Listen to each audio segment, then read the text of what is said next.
The president of the Hynniewtrep Youth Council, HYC Robertjune Kharjahrin, had given his views on the recent High Court order of the roster system for the implementation of the reservation policy in Meghalaya. Speaking on reservation policy, Robert Kharjahrin said that the government's office memorandum dated 10th May 2022 had given clear directions to all state governments on how the roster system should be implemented in the directorates and at the district and subdivisional levels by quoting point F of the Meghalaya Reservation Policy 1972. The point states that there should be a combined reservation of 80% for the Garos and the Khasi-Jaintia communities. However, one of the riders to point F of the reservation policy has become an issue wherein a particular clause states that people of the Garo community can apply for government jobs in the Garo Hills only if there are no Khasis or Jaintias applying for the same,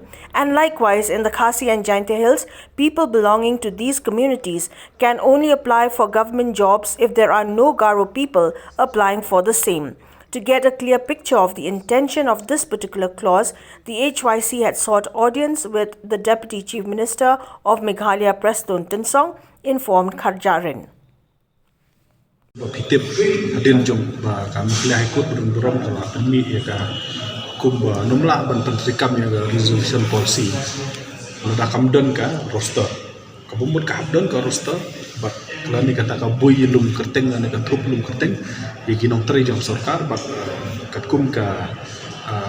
ki jak menriu ka bagidan na di Khasi-Jaintia lani order resti bat ki general bat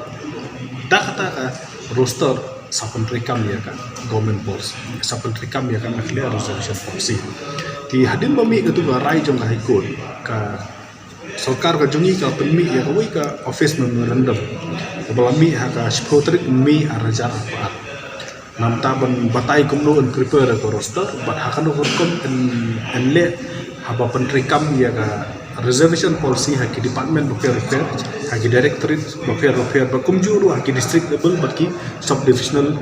level ka bentak ka ba kham komsat ka ba penlong ngi ka sing ban wan kan du ya deputy chief minister mentak asni kelong ya kan ka point F jong kan ka office mo dom ka balami o banaimi jom tau sundam akan ni ke point F ka kod ia kata ka benta jong ka reservation policy kabal adan nadu usnem nyokuat but kani ke benta pat kami usnem nyopulai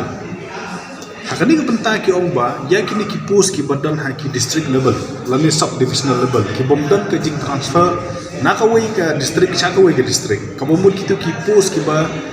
kitu ki post grade 3 lani grade 4 ki ba saya recruit dah ke DSC lani dah kitu ki department ki badan hang tu ka district ki ong ba hajaka apa kan 40 Khasi 40 Garo jadi be bandan ke combine 80 kemud ha Garo Hill ke di ki Garo ke bani ok 80 ha Khasi-Jaintia Hill ki Khasi ki di bani Khasi-Jaintia ki di bani ok 80 ya kata ni biang nomor ka di banlong hi kunta satai umat yo ku Garo 80 shani ni di bani yo mengi hendrai ka problem ke badan ha kan ni ke office memorandum but kani ke problem ke exist haga original reservation policy kalau bagi dan artli ki clause ki rider kawai ki rider ki ongba ya kata ka jinglong 80 setay but 80 shani kalau first preference should be given to the permanent resident of district kabar pat kalong ba kata ka 80% sya Garo kini yo ki Garo tangla dom don Khasi-Jaintia ba apply but ke 80% ha Khasi-Jaintia Hill kan long tangla dom don Garo ba apply